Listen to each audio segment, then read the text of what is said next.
Daniil Kvyat is the most successful Russian Formula One driver in history.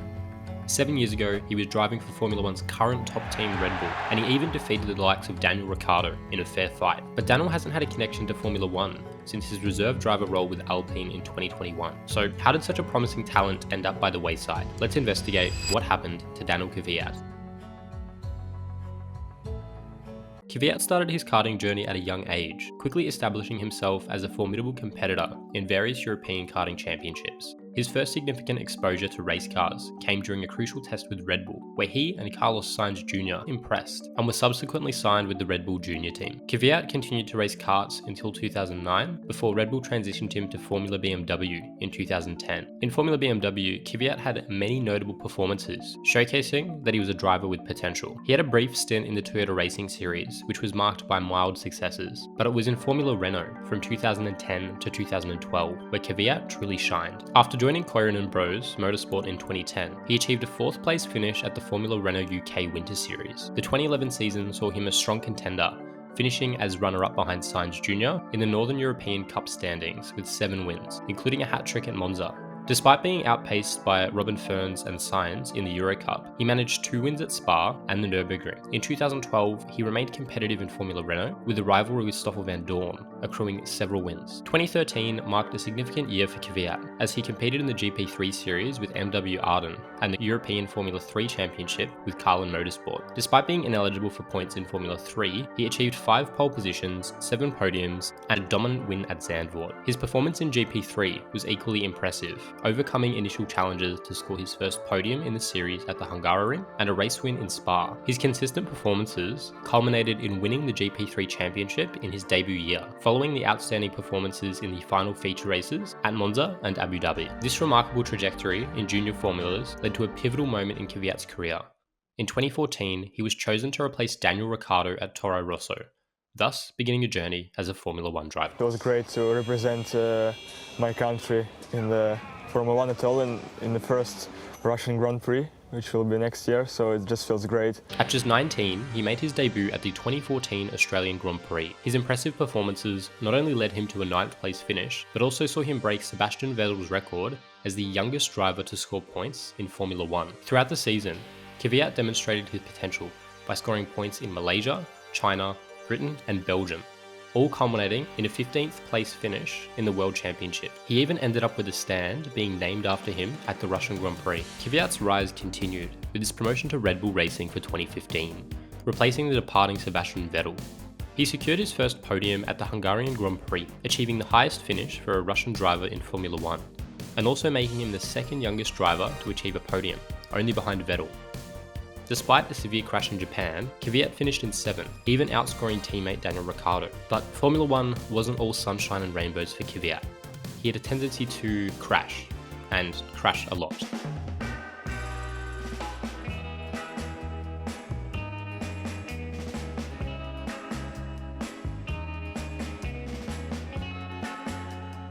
2016 was less kind to Kvyat. Despite clinching a podium in China, a pivotal race awaited him that would forever alter his Formula One career. It's lights out and away we go at the 2016 Russian Grand Prix. Through turn 1 and into turn 2, and crash. Kvyat ended up rear-ending Sebastian Vettel. Vettel spun, his Ferrari slamming into the wall, and chaos ensued. All up, 8 cars ended up colliding or sustaining damage in the melee into turn 2. This was the moment Kvyat's career began to spiral downward, dubbed the torpedo incident. It wasn't just a race incident, it was a turning point. In his home country, on a track where a stand bore his name, Kvyat's aggressive move had significant consequences. The collision not only ended Vettel's race, but it also marked the beginning of the end for Kvyat at Red Bull. Criticism poured in, not just from fans and commentators, but also within the team. This moment, more than any other, would come to define Kvyat's time in Formula One. The incident significantly harmed Daniil's already crash-happy reputation, and ultimately led to Red Bull demoting him back down to Toro Rosso in favour of a relatively unknown up-and-comer Max Verstappen. His return to Toro Rosso for the 2017 and 2018 seasons saw mixed results. Despite some strong performances, there were technical issues and errors that marred his season.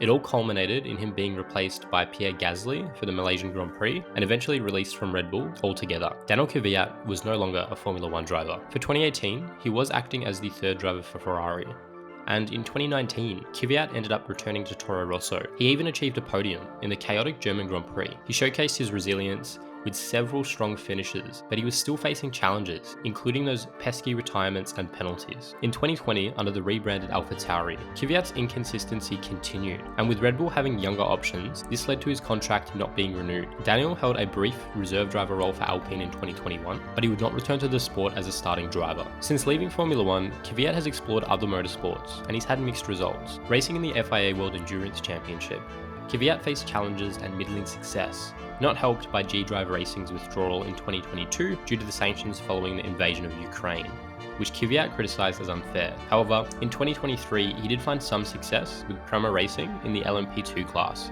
securing a podium finish in the season's first race. He also tried NASCAR in 2022 in a move that was nowhere near as successful as other F1 drivers' forays into the sport, such as Kimi Räikkönen. At this point, it just seemed like Kvyat didn't have what it takes to be at the top of motorsport. He had some involvement in Formula E, attempting to find a seat. However, he didn't even manage that, showcasing just how far he had fallen from the heights of one of Formula One's biggest teams. For 2024, he's set to join Lamborghini in the hypercar class of endurance racing, but it definitely seems that Formula One is more than behind him at this point in his career, and I don't think we'll ever see him back ever again. Kvyat's career, despite its tumultuous end, deserves recognition as the most successful Russian driver in Formula One. His early career trajectory was impressive, even outperforming Daniel Ricciardo in the same car, something that people seem to easily forget. However, the fast-paced nature of F1 and the intense scrutiny at Red Bull during a less dominant phase would have added immense pressure to the seat that he was in. The demotion back to Toro Rosso undoubtedly impacted him emotionally, a challenge not unique in the history of Red Bull's second seat. However, that does seem to be the nature of Formula One. The dilemma in F1 is the scarcity of seats versus the abundance of talent. With only 20 seats available, teams often prefer experimenting with new, potentially exceptional talents such as Max Verstappen or Mick Schumacher, or even drivers which haven't even been in F1 yet, like Liam Lawson or Ollie Behrman, over sticking with drivers who have not consistently performed. This is evident in Red Bull's strategy, particularly their bet on Max Verstappen. The same trend occurred with Yuki Tsunoda. Red Bull just had too many drivers all performing for the same seats. And some parallels can be drawn with other Formula One drivers. If we look at the rise of talents like Nick de Vries or Mick Schumacher, they had their rise, they had their shot in the sport, but they didn't perform, and then they lost their seat. Even Alex Albon's time at Red Bull was absolutely chaotic, and he ended up moving to Williams. And whilst he was at Williams, he's performed incredibly. Personally, I rate Albon as one of the best drivers in Formula One and one of the most underrated as of today. However, in that second Red Bull seat, he just didn't get a chance to perform, and they didn't give him enough time. Daniil Kvyat showed flashes of brilliance, notably beating the established drivers like Ricciardo and having some standout performances. However, Formula One prioritizes current form. Your last race is what everyone's looking at, and Kvyat's inconsistent performances and his frequent retirements overshadowed his talent. He was a bit of a gamble for any team to pick up. Why would they gamble on Kvyat when they could gamble on a new driver, such as a Yuki Tsunoda, or someone who hasn't even entered the sport? At least they're gambling with a driver who could have higher upside than the likes of Kvyat. The harsh reality of F1 is that with limited seats, only the most consistently high-performing drivers have secure seats. The likes of an Alonso, a Hamilton, or a Verstappen. Everyone else in the sport is always driving like this race could be their last. Kvyat now seems to be focusing more on endurance, and hopefully it all goes well for him with Lamborghini in the hypercar class. While his chapter in Formula One may have closed, he does remain the most successful Russian driver in the sport's history, and he'll always be a Formula One driver. Subscribe for more Formula One content, and check out my video on the legendary Ferrari 412 T2 to support the channel.